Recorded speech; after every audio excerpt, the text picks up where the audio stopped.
Welcome to See Crime Stories, true stories of the missing and the pursuit of answers.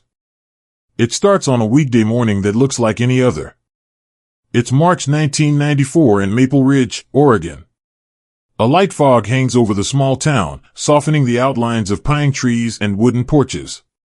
Streetlights are still on, but the sky is beginning to pale.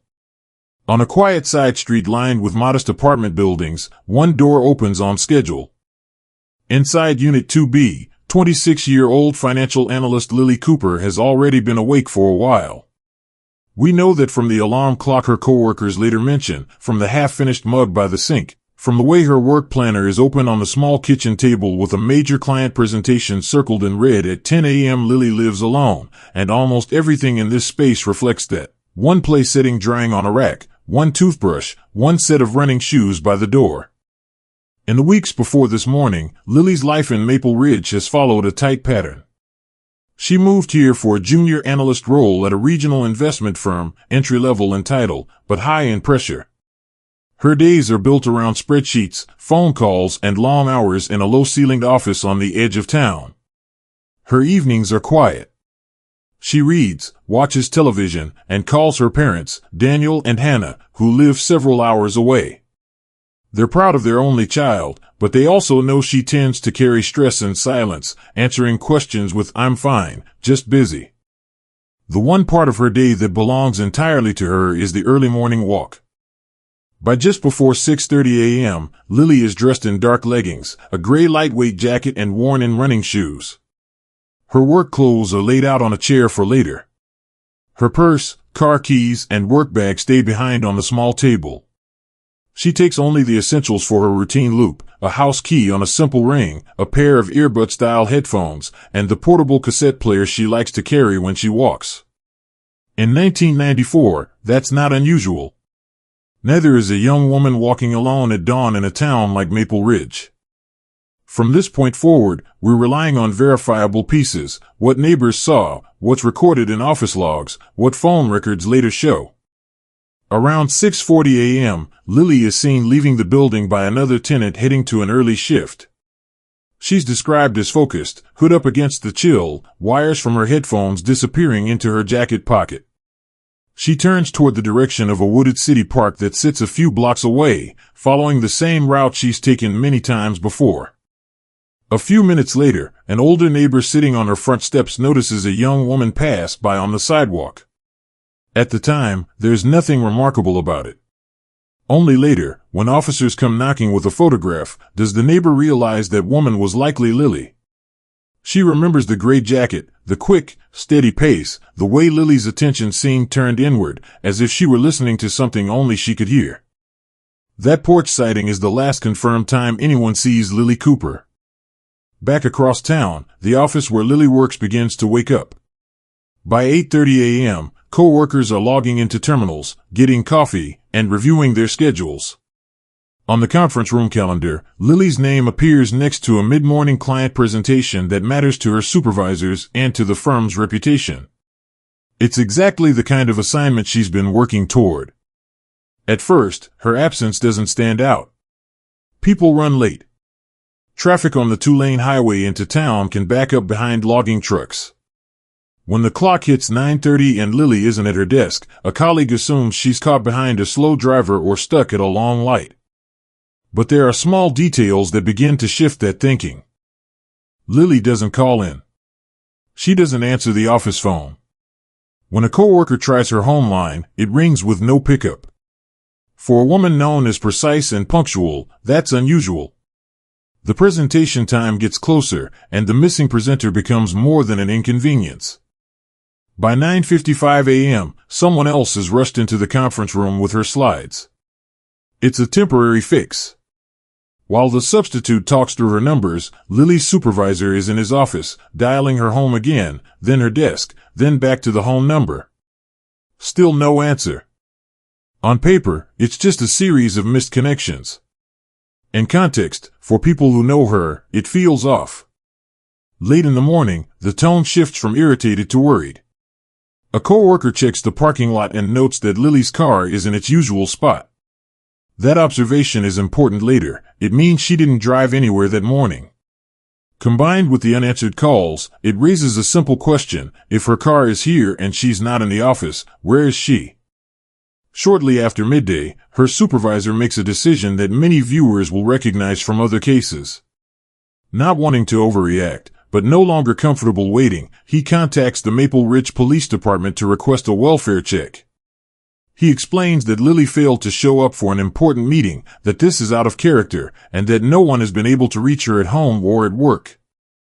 For patrol officers, calls like this can go either way. Most end with a simple explanation: a miscommunication, a sudden illness, a broken down car. Adults are allowed to step away from their lives without telling coworkers. But the combination of details, Lily's age, her reliability, the waiting car, the lack of any contact, make it a call worth taking seriously. By early afternoon, a marked unit turns into the lot outside Lily's building. The day has brightened, the fog is gone. To anyone watching, it still looks like an ordinary weekday in a quiet Oregon town. Kids ride bikes down the sidewalk. A delivery truck idles while someone unloads boxes. Life goes on. Two officers climb the stairs to the second floor, walking past identical doors with small metal numbers. They stop in front of 2B, the apartment where Lily started her morning run. One of them knocks and waits. There's no answer. They call her name, listen, and hear only the steady hum of a refrigerator and faint noises from neighboring units. What they find when they finally step inside will set the tone for everything that follows: a space that looks ready for its owner to come back at any minute, and a young woman who never does. We'll walk through that apartment and the first search step by step, and we'll see how a clean living room and a single missing key turn Lily's absence from a simple welfare check into an open-ended mystery. When officers step into Lily Cooper's apartment that afternoon, nothing looks like a crime scene. The door shows no signs of forced entry. The lock works smoothly. Inside, the small second-floor unit is tidy in a way that feels lived in, not staged. The bed is made. A blazer and blouse are laid out on a chair, ready for the client presentation she never gave. On the kitchen table sits her purse, her work bag, a notebook open to that day's date with a list of talking points in her careful handwriting. Her car keys are on a hook by the door. Her wallet is in her purse. Cash, bank cards, driver's license, all there. The television is off. A half-empty glass of water sits by the sink. It looks like a normal Thursday afternoon in a young professional's life, frozen mid-sentence. What's missing is just as important. The officers note that the running shoes and gray jacket Lily was last seen wearing are not in the apartment. The simple metal key she usually carries on a ring is gone from its dish by the door. Her small cassette player and headphones aren't visible either. Those are the only gaps. No suitcase is missing. No clothing drawers are obviously emptied. There's no handwritten note, no calendar entry hinting at travel or a planned break from her life. On their checklist, the welfare check starts to move into something else. By early evening, supervisors at the Maple Ridge Police Department classify Lily as a missing person under suspicious circumstances. A detective is assigned, and the focus shifts from "is she okay?" to "where did she go?" The first working theory is straightforward: she left for her walk and never made it back. If something happened, it likely happened between her front door and the park. The response ramps up quickly. Patrol units canvass the immediate neighborhood, knocking on doors, asking about that morning's routines. The older neighbor who saw Lily pass her porch shares what she remembers: the gray jacket, the quick pace, the headphones. Another tenant confirms seeing Lily leave the building, alone, heading toward the park. With a time window and a probable route, search protocol kicks in. The next morning, officers, firefighters, and volunteers gather at the edge of the city park that borders Lily's neighborhood.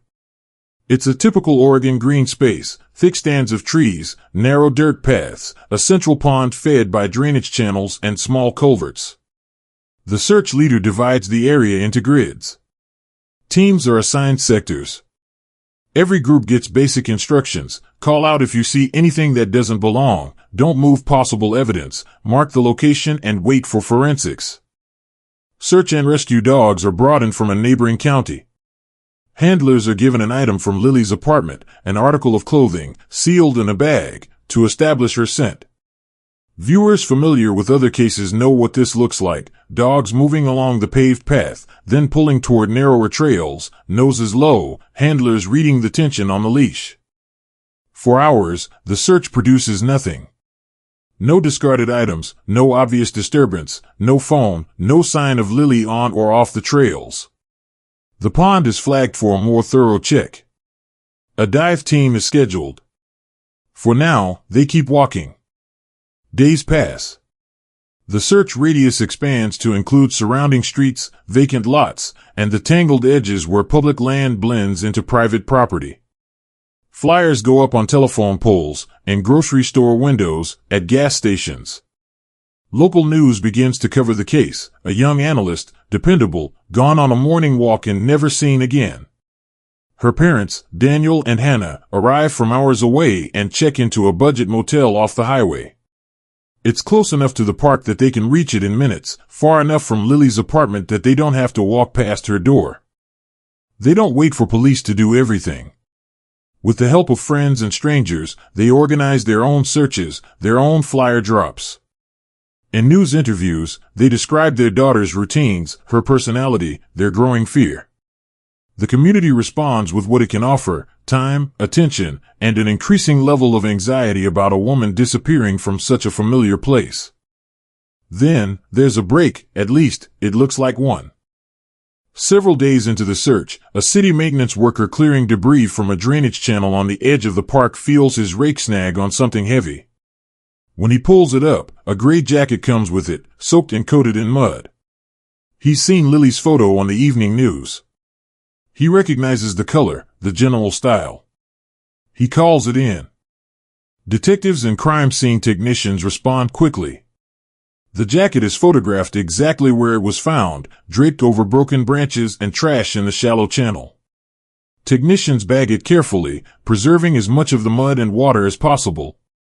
They also collect separate samples of soil and standing water from the surrounding area, labeling each container with time, date, and GPS coordinates. The jacket is compared against descriptions from coworkers and neighbors. Hannah quietly notes a familiar stain on one cuff during an evidence viewing, a faint mark Lily once joked about, from a cleaning product she spilled in her old apartment. It's enough for the family to feel, in their gut, that this is really their daughter's clothing. For investigators, it confirms that at some point, Lily, or at least her jacket, was at that drainage channel. But the jacket raises almost as many questions as it answers. There are no obvious rips or cuts. No visible signs that it was forcibly torn away. Whether it was taken off by Lily voluntarily, removed by someone else, or placed there later is unclear. The best the lab can promise is an attempt to build a timeline, how long it's been in that water and mud, and whether any trace evidence survived. Not long after, another call comes in, this time from a runner. A jogger who uses a different trail notices a small white object partly hidden beneath a fallen log near a park service road. It turns out to be a single plastic earbud. She tells officers she's certain it wasn't there the week before. She stretches at that same spot regularly. Again, the item is photographed in place, then bagged and logged. On its own, an earbud is almost meaningless. Parks collect lost objects, caps, gloves, headphones. But paired with the jacket, the location matters. The log sits near an access road that city vehicles use and that someone in a car or on a motorcycle could easily reach without being seen from the main paths. It suggests the possibility that a vehicle played a role in what happened, even if no one saw one that morning. Back at the lab, technicians work through the small pile of evidence tied to Lily's disappearance. The jacket is examined for hairs, fibers, and biological traces. The earbud is swabbed. The soil and water samples from the drainage area are analyzed. Within those samples, in addition to expected environmental material, one tube shows a faint chemical signature that doesn't match standard runoff, traces of a synthetic lubricant more typical of high-performance engines than ordinary family cars. At this stage in 1994, it's a curiosity, not a breakthrough. The notation in the evidence log is brief, and as the days wear on with no sightings, no new physical evidence, and no confession, the case begins to lean heavily on a few objects: a gray jacket, a single earbud, a line in a lab report most people don't look at twice, and a young woman who walked into a park and didn't walk out. The community response grows louder as answers remain scarce. Candlelight vigils light up the park at night. Local coverage recaps the same facts, night after night. As the months stretch on, Lily's name starts to appear in small articles and early online forums where strangers trade theories about people who are missing but not forgotten. And in a cardboard box in a police evidence room, that soil sample with its unusual chemical trace is sealed, labeled, and shelved, waiting for a different detective, years later, to pull it back out and wonder what everyone else missed. In the months after Lily Cooper vanished, Maple Ridge tried to hold its breath. The flyers on store windows faded in the sun. The vigil candles at the park burned down to wax-stained paper cups. The pond was searched, the trails swept, tips logged and checked. Detectives ran down every obvious lead. When nothing new surfaced, the tempo of the investigation slowed, not because anyone stopped caring, but because there was nowhere left to go. Inside the Maple Ridge Police Department, Lily's file thickened with reports, interviews with neighbors, search maps, lab results on the gray jacket and the single earbud. The soil and water samples from the drainage channel were documented and boxed. One lab note mentioned a trace of an unusual lubricant, probably some kind of engine oil, but with no clear way to act on it in 1994, it became just another line in a long list of minor findings. On paper, the case stayed open and active. In reality, other emergencies pushed it to the margins. Patrol officers moved on to new calls. Detectives were reassigned to fresh assaults, burglaries, and domestic cases that came with witnesses and visible damage. Lily's file shifted from a spot on a desk to a slot on a shelf in the records room. Out in town, though, the absence left marks. Women who used to walk alone at dawn started going in pairs or not at all. Parents reminded kids to check in more often. People who lived along the park's edge found themselves watching the tree line a little more closely, especially in the early mornings. No one could say exactly what had happened to Lily, but everyone understood the message: if she could disappear, so could anyone else. For Daniel and Hannah Cooper, the years were measured differently. They drove back to Maple Ridge on anniversaries, the date Lily disappeared, her birthday, holidays she should have been home for. They brought flowers to the edge of the park. They met with whichever detective was currently assigned to the case and listened to the same careful phrasing: no new developments, we follow every viable lead, we haven't forgotten.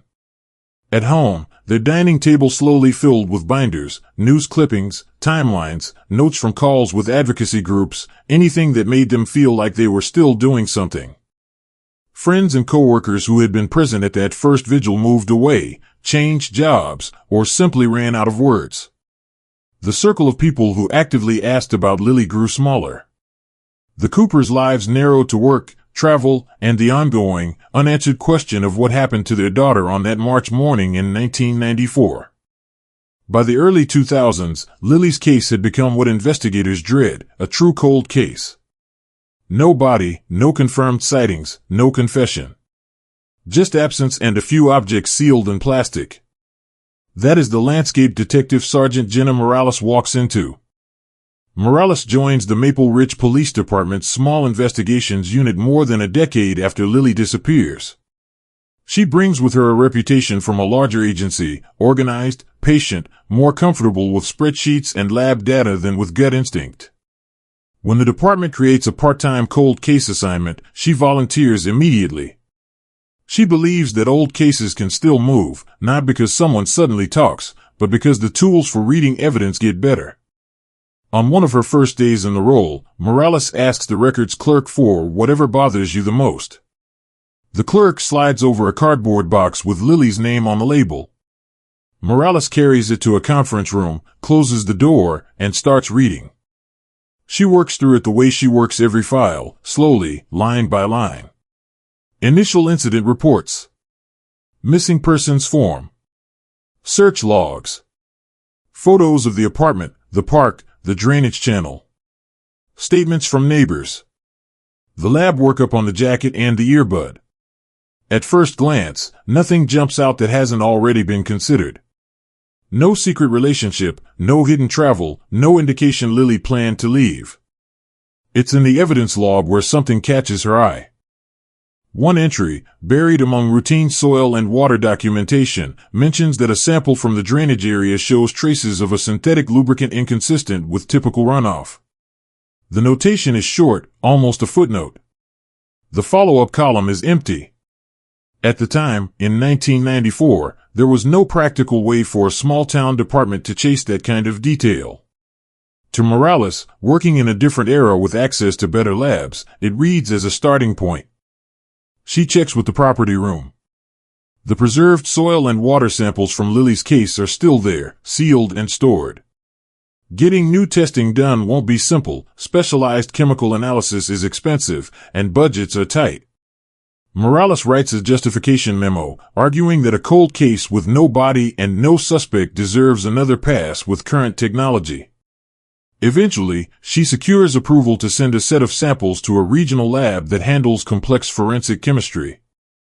The lab technicians use tools that didn't exist when Lily vanished, advanced gas chromatography and mass spectrometry that can separate and identify compounds at very low levels. Weeks go by while the case waits its turn in line. Morales keeps working other files, but she doesn't forget this one.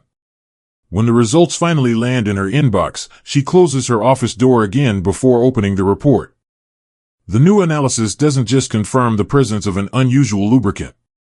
It identifies a specific commercial product, a high-performance racing oil designed for motorcycles and performance engines. Even more important, the lab can narrow down the formulation to a version manufactured during a small window of years in the 1990s. It's not a fingerprint. It's not DNA. It doesn't tell her who left it there. But it narrows the field dramatically. Whatever vehicle leaked or transferred that oil near the drainage channel wasn't a typical family sedan. It was something tuned, something maintained by someone who cared enough about performance to buy specialty lubricant. For the first time in years, Lily's case has gained a concrete, testable detail that points outward instead of back into the void. It suggests a type of machine, a kind of owner, a slice of the community that might overlap with her final route through the park.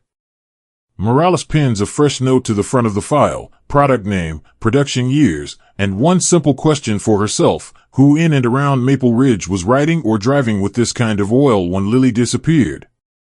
In the next chapter, we'll see how that faint chemical signature leads her from boxes of old evidence to grainy traffic footage, a dark blue motorcycle, and the first real person of interest the case has had in 16 years. When Detective Sergeant Jenna Morales gets the lab report on the synthetic racing oil, she finally has a direction.